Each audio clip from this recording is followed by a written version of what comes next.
सत्संग जी, प्रेम से कहना।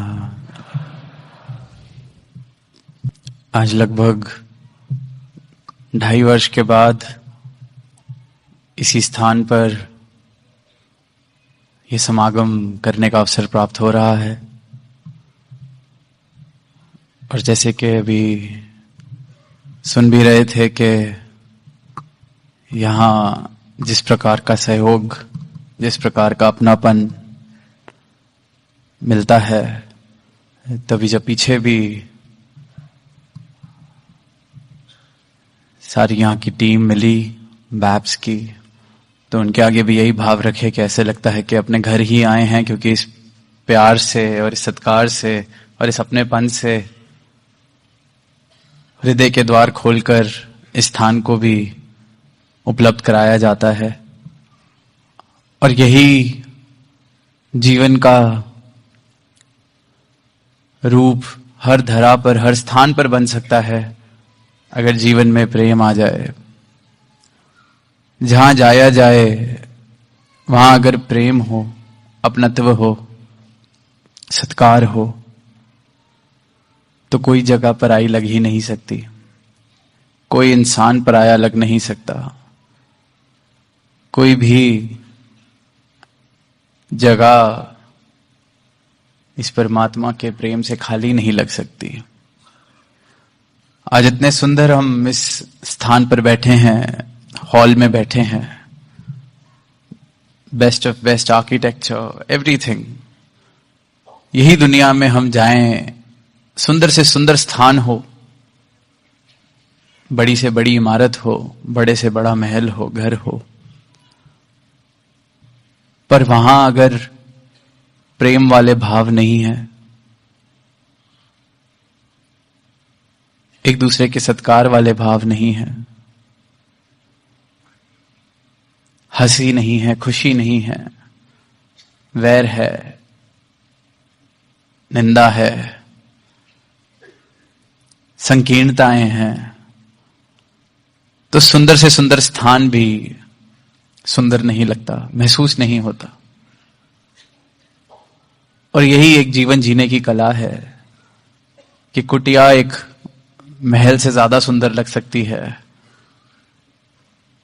और महंगे से महंगा महल, हीरे मोती से जड़ा हुआ घर बिल्कुल खंडर लग सकता है। जैसे सुना आज हमने खंडर के बारे में। और वहीं संत फिर भक्ति की बात भी कर रहे हैं। अवतार बानी का सहारा लेते हुए कहा कि भक्ति लोग की अजय ना समझे, रब नू पाना भक्ति है। भक्ति का जिक्र हो रहा है, भक्ति की जा रही है। और आज के दिन यहां साथ ही में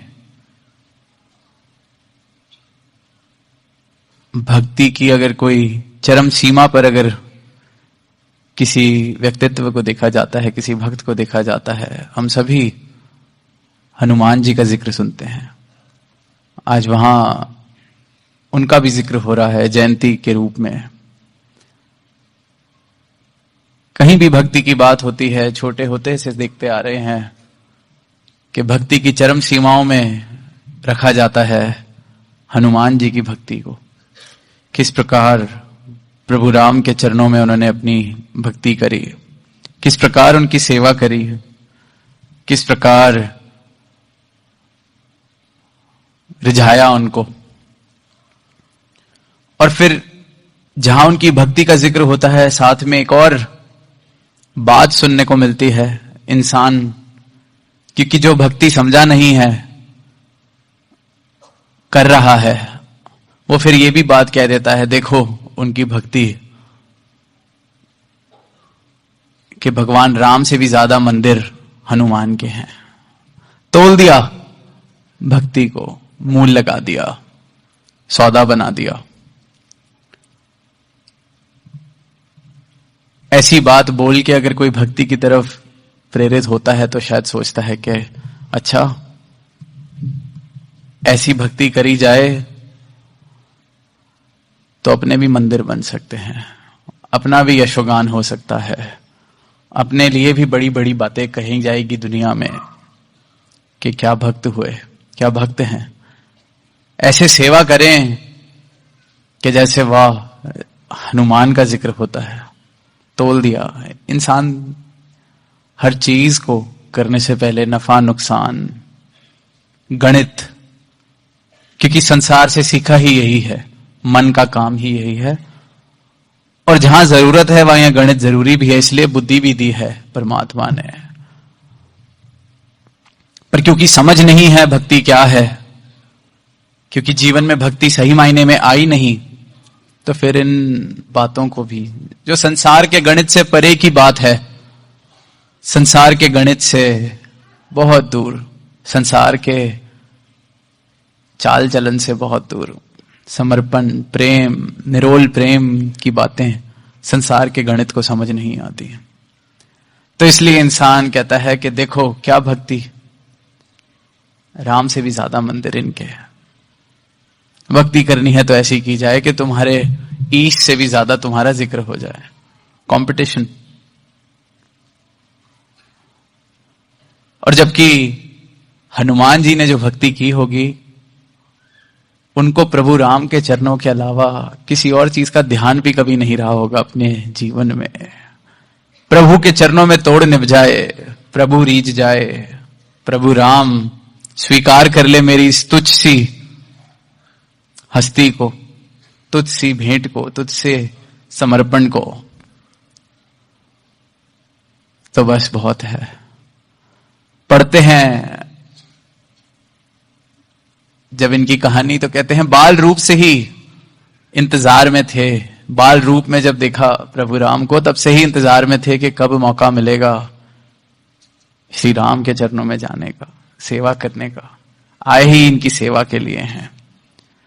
किसी ने मंदिर बनाना है, किसी ने नाम लेना है, किसी और की पड़ी ही नहीं, क्योंकि जिसको उसका परमात्मा सदगुरु मिल जाता है, फिर दुनिया ने उसके बारे में क्या कहना है, अच्छा बुरा, वो बातें ही किसी काम की नहीं रहती, किसी मोल की नहीं रहती। वहीं शबरी का जिक्र भी होता है कि किस प्रकार उन्होंने झूठे बेर खिलाए, उनकी कुटिया में श्री राम ने चरण डाले, छोटी सी जगह, और वहां भी फिर इंसान तोल देता है। किसी के घर सदगुरु चले गए तो कह दिया वाह देखो शबरी के घर राम आए हैं। बिल्कुल बिल्कुल राम आए हैं, पर जो शबरी का जिक्र हम सुनते हैं, उसने राम को इस बात में बांधा नहीं था कि घर आओगे तभी तुम राम हो, घर में ही हो, मेरा घर तुमसे बाहर जा कहां सकता है।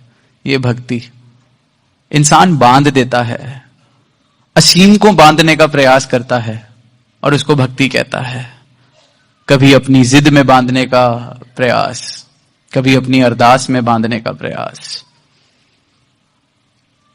नाम भक्ति का दे देता है, क्योंकि अज्ञानता है, जानता ही नहीं, अज्ञानता है।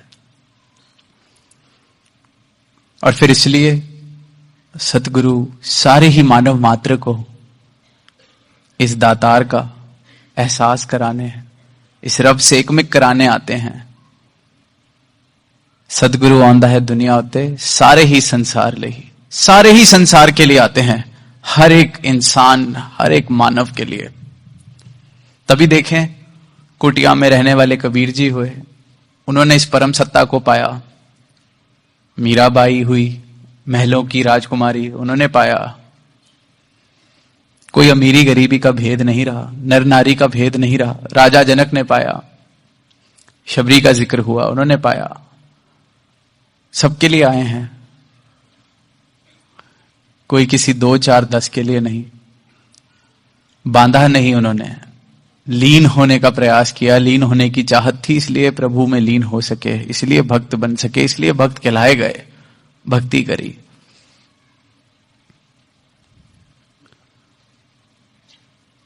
भगवत गीता का भी जिक्र हुआ। बचपन से संगत में या कहीं भी सुनते हैं कि किस प्रकार कुरुक्षेत्र के मैदान में अर्जुन को ज्ञान हुआ, विराट स्वरूप दिखाया कृष्ण भगवान ने अपना, और उसको ज्ञान हुआ, ज्ञान चक्षु मिल गए। फिर बोल उठा, आपके दाएं को प्रणाम, बाएं को प्रणाम, ऊपर को प्रणाम, नीचे को प्रणाम। तो क्या सिर्फ अर्जुन के लिए ही आए थे? दुर्योधन से कोई दुश्मनी थी? उसको नहीं दिखाया, उसको नहीं बताया? उसको भी बखूबी बताया। जब मौका आया उसको भी दिखाया रूप अपना। जब पढ़ते हैं तो वहां पे भी समय दिखाते हैं कि युद्ध से पूर्व गए कि ये युद्ध ना हो, तुम 5 गांव ही दे दो पांडवों को। पर अहंकार कहता है कि सुई बराबर जगह नहीं देंगे। और फिर अहंकार की भी चरम सीमा देखी। कोशिश करता है कि ये युद्ध में इनको हराना आसान हो जाएगा, भगवान कृष्ण को ही बंदी बना लेते हैं, बांध लेते हैं। और फिर उसी सभा में, उसी के दरबार में कह रहे हैं भगवान कृष्ण कि दुर्योधन ले बांध मुझे। दिखाया विराट स्वरूप, शस्त्र जिसे काट नहीं सकता, अग्नि जला नहीं सकती, पानी भिगो नहीं सकता, हवा सुखा नहीं सकती, असीम विराट रूप दिखाया, ले बांध ले। पर अहंकार, मेरी मैं,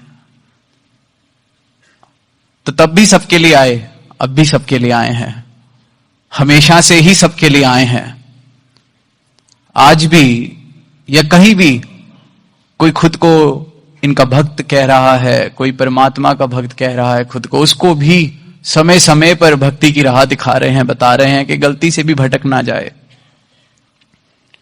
पर मैं बैठा हूं यहां, लेकिन अहंकार अगर दुर्योधन वाला है कि बांध लूं, कुछ भेंट करके सोचूं कि ये जो मैं कहूंगा आज ये वो कर देंगे, तो ये भी बांधने वाले प्रयास हैं।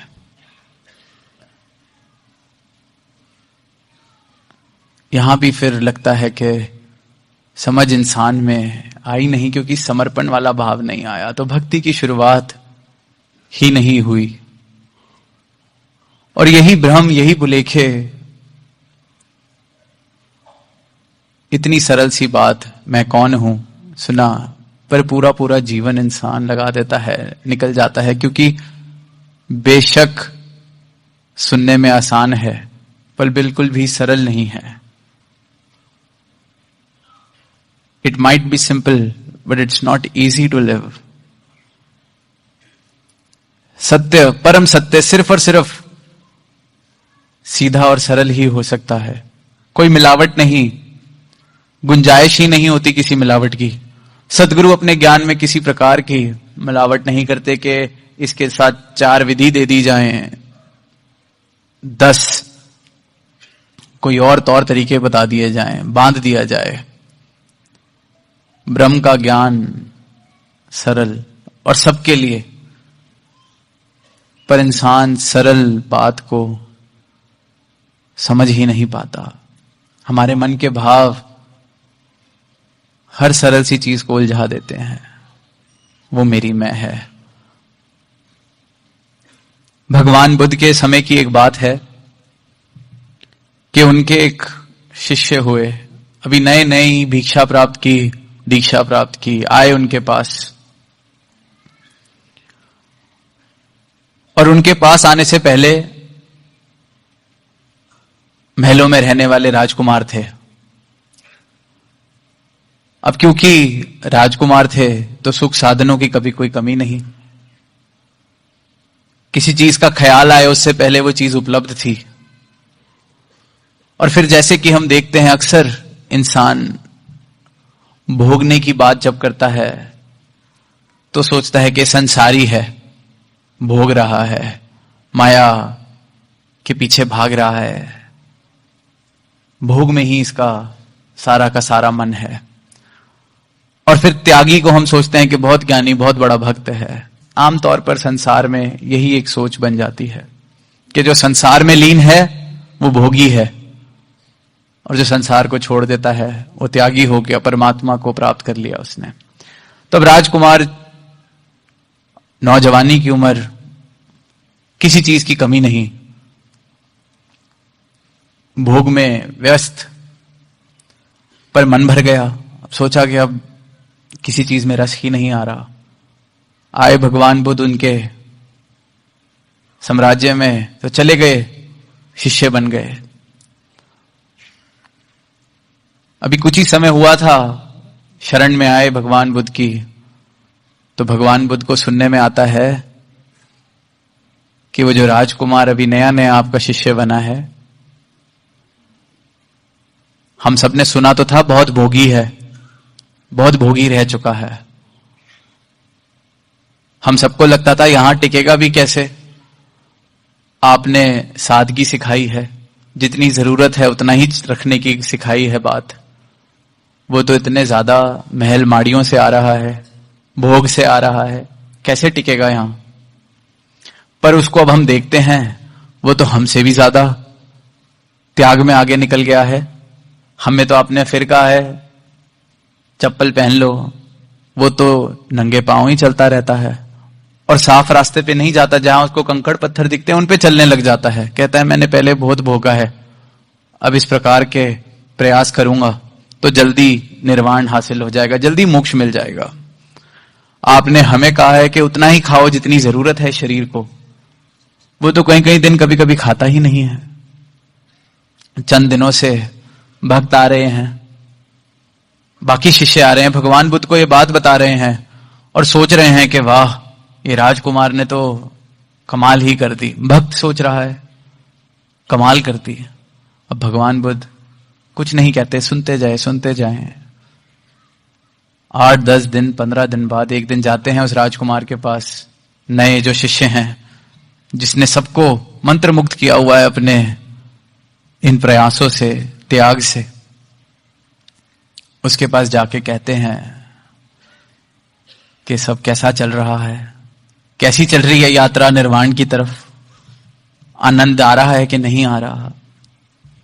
बताने लगता है अपने त्याग के कहानियां कि आपकी कृपा है, 5 दिन से भोजन नहीं किया पर बहुत आनंद है, त्याग में बहुत आनंद मिल रहा है, त्याग में बहुत आनंद मिल रहा है।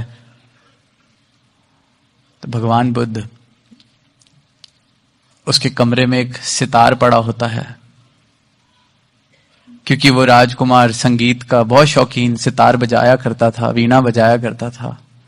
तो कहते हैं कुछ सुनाओ, बहुत सुना है तुम बहुत रुचि रखते हो, बहुत अच्छा सितार बजाते हो, कुछ सुनाओ जरा। तो वो संगीत सुनाता है, 5-10 मिनट सुनते हैं और फिर तारे बहुत ज्यादा कस देते हैं उसके सितार की। कहते हैं अब सुनाओ संगीत। वो बजाता है, कहता है अब संगीत निकालना मुश्किल है। भगवान बुद्ध पूछते हैं क्यों? कहता है तारे बहुत ज्यादा कस गई हैं, संगीत नहीं निकलेगा, सुर नहीं निकलेंगे। कहते नहीं बजाओ फिर भी कोई बात नहीं। अब गुरु की बात है, बजाना शुरू करता है। थोड़ी देर वो शोर मचता है, फिर भगवान बुद्ध तारे बिल्कुल ढीली कर देते हैं। कहते हैं आप सुनाओ जरा सितार का संगीत। वो कहता है बख्श लो, संगीत नहीं निकल सकता, अब तो शोर भी नहीं निकलेगा, बिल्कुल ढीली हो गई हैं तारे। कहते नहीं बजाओ।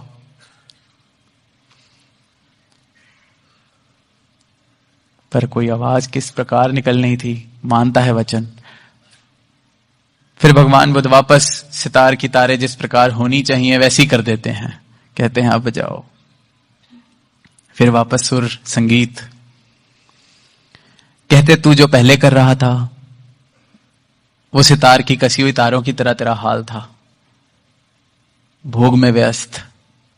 और तू जो अब कर रहा है वो ये जब तारें ढीली हो गई, तेरा वो हाल है। संगीत तेरे जीवन में ना तब था ना अब है, निर्वाण के रास्ते पे ना तू तब था ना तू अब है। ये मूर्खता छोड़ और जो ये मध्य मार्ग मैंने बताया है उस पे चलना शुरू कर। ये आवश्यकता है सदगुरु की। वो बाकी के बाकी भक्त भी जो 20-20 साल से चल रहे थे, वो भी खुश हो रहे हैं, चकित हो रहे हैं, वाह क्या त्याग है, क्या कमाल कर रखा है। 20-20 साल से भगवान बुद्ध के साथ चल रहे हैं, बात नहीं समझ पाए कि ये चाह क्या रहे हैं, सिखा क्या रहे हैं। इसलिए फिर हर समागम में, हर मौके पे मानव मात्र को आवाज दे रहे हैं। हमें लगता है हमें तो बहुत उम्र हो गई है, हमारे लिए थोड़ी कोई बात है। शायद मैं तो जान गया, ज्ञान के रूप में, थियोरेटिकल रूप में जैसे सुना कि वो तो बिल्कुल जान गए जीवन में संगीत है कि नहीं, मोक्ष वाला, मुक्ति वाला, भक्ति वाला। तो ये अपने हर वचन से, एक एक वचन सतगुरु का, अगर मेरे जीवन की वो तारें थोड़ी सी ज्यादा कस गई हैं, उनको वापस ट्यून कर रहा है। अगर ढीली हो गई हैं, फिर वापस कस रहा है। एक एक वचन, बशर्ते मैं अपने इस जीवन की तारें समर्पित कर सकूं कि आपने जैसी ट्यून करनी है आप कीजिए। मैं वो दुर्योधन की तरह इनको बांधने की कोशिश ना करूं। मैं ये बेवकूफी ना कर सकूं कि इनको इतना भी नहीं पता। कहीं वो कह देता शिष्य कि इनको इतना नहीं पता कि सितार में संगीत नहीं बज सकता कसी हुई तारों से, क्या कर रहे हैं। मुझसे पूछ लें, इतने वर्षों का मेरा एक्सपीरियंस है सितार बजाने का, मुझसे पूछ लें। मैं ये ना कह दूं, मुझसे पूछ लें। भक्ति का बहुत एक्सपीरियंस हो गया है। आनंद उसी क्षण, उसी पल मेरे जीवन से कोसों दूर चला जाता है जिस दिन वापस मेरी मैं मेरे जीवन को चला रही है, जिस दिन मेरी मैं मुझ पर प्रभावित है, जिस दिन मेरा मन मुझ पर प्रभावित है। इसलिए पहला प्रण तन मन धन निरंकार का है। तन मन धन, और मैं अपने धन से ही इनको बांधने का प्रयास करता हूं। इंसान को लगता है हमारे पास धन है, हम दुनिया को दान करके दिखाएंगे हमसे बड़ा भक्त कोई नहीं। हमारे पास मन है, हम घंटों एकांत निवास में बैठ के दिखाएंगे हमसे बड़ा कोई भक्त नहीं। बांध लेते हैं, इस असीम को बांधने का प्रयास कर रहे हैं। सोच के तो देखें, क्या कोई इस हवा को कह सकता है कि मैंने इस कमरे में सारी हवा बंद कर ली है, बाहर अब कोई हवा नहीं बची। मैंने एक डब्बी में एक हवा को बंद कर लिया है, बाहर हवा नहीं बची। ऐसे इंसान को सिर्फ और सिर्फ मूर्ख कहा जाएगा कि कैसी मूर्खता वाली बातें कर रहे हो, कैसे बच्चों जैसी बातें कर रहे हो। पर इंसान परमात्मा के साथ, भक्ति के साथ यही कर रहा है। मैंने बांध लिया है परमात्मा को, मैंने बांध लिया है चार दीवारों में, मैंने बांध लिया है घड़ी के कुछ घंटों में, मैंने बांध लिया है मेरे जैसे दिखने वाली शक्लों में, मैंने बांध लिया है नर में, मैंने बांध लिया है नारी में। बांध रहा है। असीम को बांधने का प्रयास सिर्फ और सिर्फ मूर्खता है, और इस मूर्खता से सद्गुरु हमें बचाते हैं। मुझे मेरी पहचान देकर, पहचान, इंसान को उसकी पहचान ही नहीं पता। This is the biggest tragedy of humanity, that in the man does not know who am I, the answer to this question. सबसे बड़ी दुखद घटना है ये मानवता की कि इंसान जानता ही नहीं मैं कौन हूं। एक बहुत छोटी सी कहानी याद आ रही है कि एक ऐसे ही एक औरत, पुराने जमाने की बात है, तब दर्पण शीशा नया नया तब आया होगा। उस औरत ने कभी शीशा नहीं देखा था, दर्पण नहीं देखा था, पता भी नहीं था क्या है। कहीं किसी जगह उसको कहीं पड़ा हुआ शीशा मिला, उठा के देखा तो क्योंकि कभी शीशा पहले देखा नहीं था, तो अब सामने एक तस्वीर दिख रही है। अब ये नहीं पता कि ये मेरी ही तस्वीर दिख रही है। तो उसको बचपन की अपनी झलक याद थी कि मेरी मां शायद कुछ ऐसे दिखती थी। मेरी मां की तस्वीर मुझे कहीं मिल गई है लगता है। बड़ी खुश हुई। पहले तो उसने बड़ा सोचा कि कभी तस्वीर बनवाई होगी मेरी मां ने अपनी, और अगर बनवाई भी थी मुझे ऐसे ही मिल गई, बड़ा शुक्र है परमात्मा का, मां की तस्वीर मिल गई। जाती है घर, संभाल के इसको साफ कर रही है, पहुंच रही है, संभाल संभाल के रख रही है। और जब उसको इतने प्रेम में डूबा हुआ उस दर्पण को साफ करते हुए पीछे से उसका पति देख रहा है, उसने भी कभी शीशा नहीं देखा, सोच रहा है क्या कर रही है, इतना प्रेम किस तस्वीर पे आ रहा है इसको, किस चीज पर आ रहा है इसको। अपने महंगे से महंगे कपड़े से उसको साफ कर रही है, खुशी का कोई ठिकाना नहीं रहा इसके चेहरे पर, ऐसा क्या मिल गया है। वो रख के जब चली जाती है कमरे से बाहर तो पति भी आता है देखने। पति उठा के देखता है, वहां किसी आदमी की शक्ल दिख रही है। पति ने भी क्योंकि कभी शीशा नहीं देखा, वो कहता है ये कौन है जिसकी तस्वीर देख के मेरी पत्नी इतनी खुश, इतने प्रेम में डूबी हुई लग रही है। आनंद के उसका कोई ठिकाना नहीं। ये मुस्कुराहट तो मैंने ही कभी नहीं देखी, इतनी मुस्कुराहट। यही बस इंसान का जीवन है, यही मानवता का जीवन है। अपनी पहचान कोई दिखा भी रहा है तब भी नहीं पहचान पा रहा। अज्ञानता, सामने सामने ये परमात्मा बस रहा है, इंसान नहीं पहचान पा रहा, खुद को नहीं पहचान पा रहा। और ये फिर भी युगों युगों से आ रहे हैं, आज भी ये आवाज दे रहे हैं। जो जाग रहे हैं उनको जगा रहे हैं कि जागते रहें, और जो सोए हुए हैं उनको भी आवाज दे रहे हैं कि ये आंखें खोलकर खुद को पहचान कर अपना जीवन जिया जाए। तो जीवन में